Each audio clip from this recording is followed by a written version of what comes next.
ମୋ ନାଁ ନିତ୍ୟାନନ୍ଦ ଦାସ, କୁଶଳା ଫାଣ୍ଡିଟା।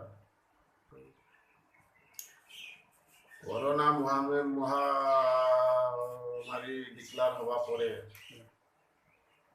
ଆମ ଏସ୍ପିଙ୍କର ଇନଷ୍ଟ୍ରକ୍ସନ୍ରେ, ଆମ ଆଇସିଙ୍କର ଇନଷ୍ଟ୍ରକ୍ସନ୍ରେ ଆମେ ପ୍ରତ୍ୟେକ ଗାଁରେ ବୁଲିକି ଲୋକଙ୍କୁ ସଚେତନ କରେଇଛୁ, ଘରୁ ବାହାରିବା ପାଇଁ ମନା କରିଛୁ।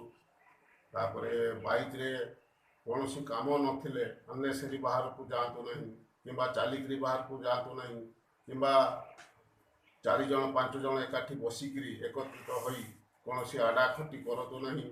ଘରେ ବହୁତ ସମୟ ରହିବା ପାଇଁ ଚେଷ୍ଟା କରନ୍ତୁ।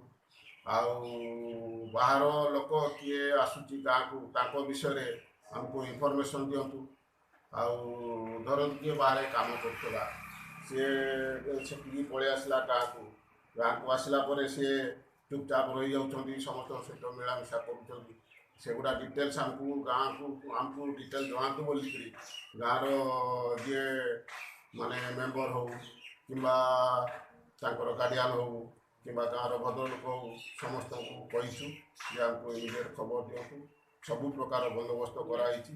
ସେଠି ଆମର କରୋନା ପାଇଁ ବି କୁଶଳଦାରେ, ତାପରେ ହେଲା ଜୟପୁର ସ୍କୁଲରେ, କୁଶଳଦା ହାଇସ୍କୁଲରେ ସବୁ ତାର ସେଣ୍ଟର କରାଯାଇଛି। କୌଣସି ପ୍ରୋବ୍ଲେମ୍ ନାହିଁ, ଲୋକଙ୍କୁ ସବୁ ପ୍ରକାର ସାହାଯ୍ୟ ଦିଆଯାଉଛି ସରକାର ତରଫରୁ।